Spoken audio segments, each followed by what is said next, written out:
I have been oversharing myself on the internet for over 15 years.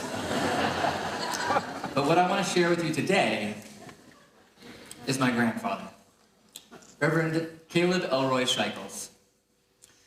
He was a Baptist minister his entire life. He started off kind of fire and brimstone. And over the course of his years, like a river rock, he softened and got into love, peace, Zen. He fought for civil rights. He fought for gay rights. He really walked the walk.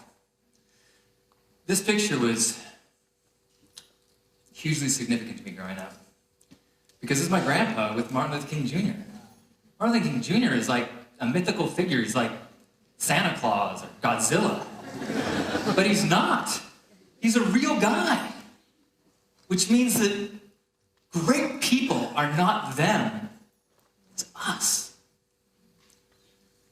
My grandpa was an incredibly kind man, a selfless man, and a humble man. I traditionally have not had that reputation. When I discovered the internet in the mid-90s, I became obsessed with broadcasting myself to the world, sharing my story, being the protagonist of my own epic myth. Now, when you do that, people will call you names. So I claimed that name as best I could. Samuel Donaldson, the broadcaster, said this about me at the Webby Awards. Gotta look at that guy. I mean, he loves himself. I myself have never been in that category. What an ego. He was kind. At one point, I became so obsessed with sharing my life that I moved into a webcam house with 27 cameras, 24/7, streaming to the web. Everything I ate, everything I said, every shower was live for the world to see. And while I was living there, well, a lot of things happened. But while I was there during 9/11. And so the focus went to that. And if you remember, there was, after the horror, there was this brief period of hope. And there was this belief, this optimism that maybe we can see ourselves as a world community. Maybe we can see ourselves as brothers and sisters. Maybe we can get out of the rut of our behavior and actually change. And not soon after, Bush went on TV and said, let's get back to shopping. And the news went back to its old story about us versus them, us versus them, us versus them. It's fear. And here I was living in this webcam house where we could see the entire world one-on-one. The cams, the internet, this new tool that was growing was showing us that it's not an us versus them world. There is no them. It's just us. So how can we put a news story out there? So we tried something. Once a week, we would get in front of our webcams and tell people all over the world to get in front of their webcams, hug themselves, and just think, no matter what you hear on the news, the world would rather hug you than hurt you. And it was a beautiful idea, and it didn't catch on at all. Until about 3 years later, I was visiting my grandfather after my grandmother passed. And he'd helped thousands of people go through transition. He was a minister. But this was different. This was his partner in 65 years. This was his driver. And it was his life partner. When I went to go see him, I'm not sure how he was going to be doing. I went, hey, Grandpa, how you doing? He said, did you know that for $4 I can get a shuttle anywhere in the city? I said, so I went down to St. Juan, I went to the woman behind the counter, and I gave her a list, and I said, excuse me, my wife has recently changed her residence to heaven. Could you help me find a few things?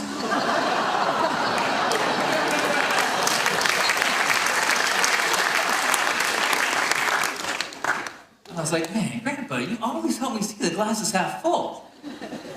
And he leaned back, and he looked me in the eyes, and he said, it's a beautiful glass. And I felt like I was hit with electricity. I feel like I knew the reason why I learned to do all that. I learned to broadcast the world so I could take the microphone and give it to this beautiful old man. And for the next 3 years, every Tuesday, I would go to his retirement village, we'd have lunch, and then go upstairs, fire up his webcam, and co-host Hug Nation. And I would interview him, and he would tell stories, he would share his day. The hug became almost secondary. It became a recalibration, because what he was sharing was not words and stories. What he was really sharing was this intense state of gratitude, this intense appreciation of every moment, every meal, every interaction, every sunset, every tree.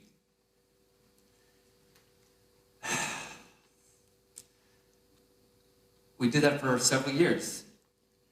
And when he became a little sick in his 94th year, he spent a lot of time in the hospital.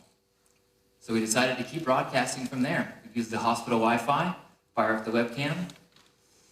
And one time I went to go see him, and he wasn't doing very good at all. He had things stuck in his arm, had a hard time speaking. And the first thing out of his mouth when I went in his room was, "The doctors treat me so good here. Modern science is amazing. What an adventure." Seriously?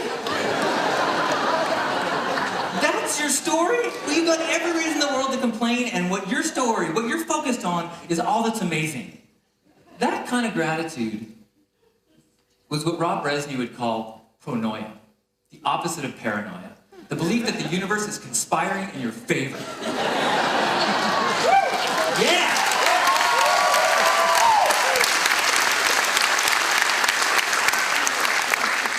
And I wish that Grandpa was around all the time to remind us of that, but I'm going to give you a little trick to snap you into Grandpa mode. It's called crap or cone. At every moment in your life, you're holding an ice cream cone, and you got one foot in dog crap. At every moment, you got aches and pains, you got people that don't like you got work to be done. And every moment in your life, you've got laughing babies, your favorite music, sunsets, all the time.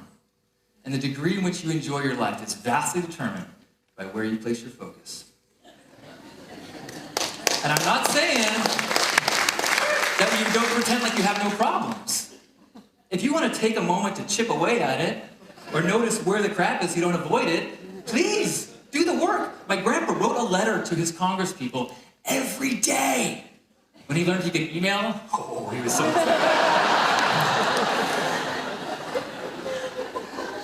But the problem is that too often, we set down our cone to go, "You have got to smell this." "Come here." "What?" "Oh." And we encourage each other at the water cooler. In fact, if you talk about your cone too much, people go, "Cocky bastard." But when you can start practicing this, when you start recalibrating your baseline, suddenly the world's amazing. People will say, "Yeah, you got to be more realistic." Realistic? There is an infinite number of things in reality. There's a finite amount of moments that we're alive. So being disciplined about where we face our focus means everything.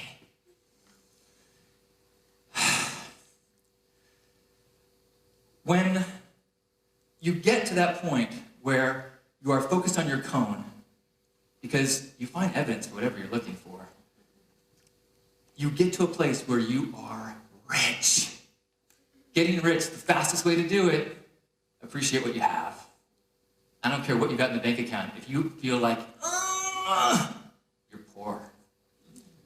And once you get into that place of abundance, you're ready for the next thing that Grandpa tried to teach me. And that is gifting. The last few years of his life, every time it was time for a birthday or Christmas, he would give me a gift for someone else. One year he gave me a goat to a family in South America. He gave me a card saying, "Congratulations, this family is now going to have all these resources." I was like, yay.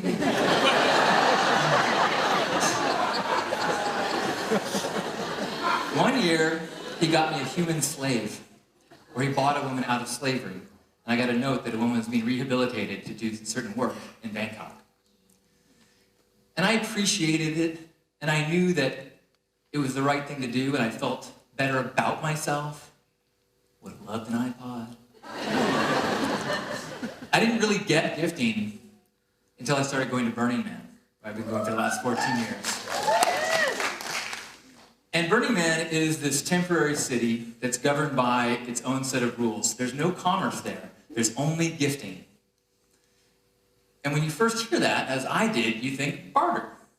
But barter is exactly the same as our current system of commerce. You trade equal things. You've got a certain amount of wheat, I trade it for that much corn. We both feel good about it, it's equal. +1, -1, the sum is 0. Gifting is like Christmas morning, when a little kid tears open a present. Wah! +1. You feel so good that you... +1, +1, +1, +2. Total game changer. The actual game changer is when you realize you don't have to do it on Christmas. And then you start to crave it, and you realize the person in front of you in line doesn't have enough for their second item. You go, yes, here's a couple dollars. Easy, that was a +1, +1. Now, when gifting gets too much, the problem is people will say, yeah, that's fine when we're out in the desert, playing with a bunch of hippies. Or if you're a retired guy, you're living in a retirement village, but how about the real world? And I thought about that a lot myself too. When I went to my high school reunion, a bunch of guys from very different experiences all came together and realized that we had a lot of common ground in gratitude and in gifting, and decided, let's just experiment and go downtown and hand things out. And I knew that I'd feel better about myself. I had no idea how good I would just feel. So we said, let's do this every first Saturdays. So we started bringing things downtown, extra clothes, extra food, care packs, clean socks. And because I overshare, I put it on Facebook. And so the next month we had 10 more people, the next month 10 more people, and without even meaning to, we suddenly have this awesome charity called First Saturdays, where we go down, and our whole goal is not to fix anybody, not to save anyone. Our goal is to take the shortest route to getting happier, which is doing nice things for other people. It becomes this whole new model of service. For me, I always thought service was something you do because you owe it for all your blessings. Not with this way to think about it. Suddenly with gifting, service is something you do without sacrifice. Service is something you do selfishly. You can be a cocky bastard and do it because it's the easiest way to get happy. We have so much. It's hard to get yourself happy. The old model of adding to you, getting more things, more status, whatever. We have massive TVs. You gotta get a bigger TV? You wanna get the newer phone? You wanna get another pair of shoes? But when you learn that the target zone of making yourself happier is not this, but it's multiplied times billions, the world changes. And you can be self-centered and still make the world a better place, not because you're trying to, because when you get in tune with the true self, your divine self, your loving self, you're connected. And making you joyful makes me joyful. I wish he saw me to get it. I wish he was here. And in a big way, he is. Because after he died, I took a little bit of his ashes, bought an RV, painted it pink, and it had his little ashes mixed into the paint job.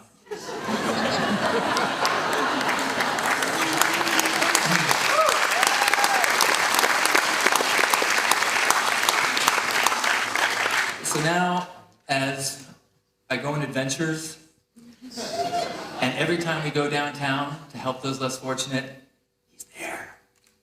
And if you look outside, he's there, parked outside.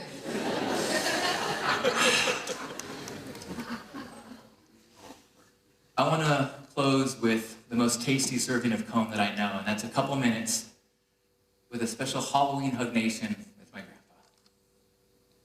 But we're growing, and I still have hope for my world that, like you, as you hug me and I hug you, in my imagination and my mind, we're tied together. We're all brothers and sisters on this planet, and we must somehow learn to live together.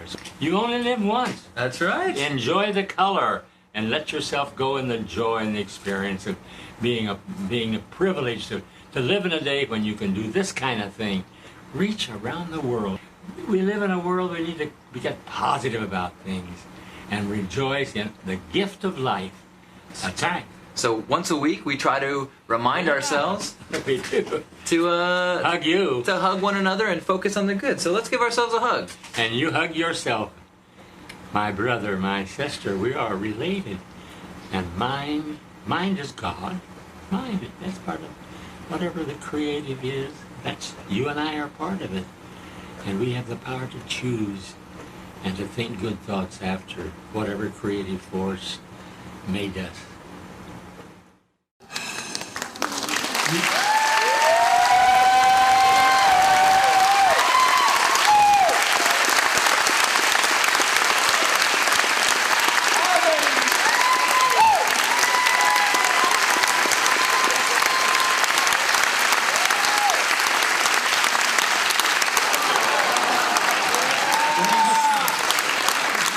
When you sink into gratitude and recognize the gift, when you practice gifting and feel the connection, the world is a cone, and we all have the ability to be great men and women.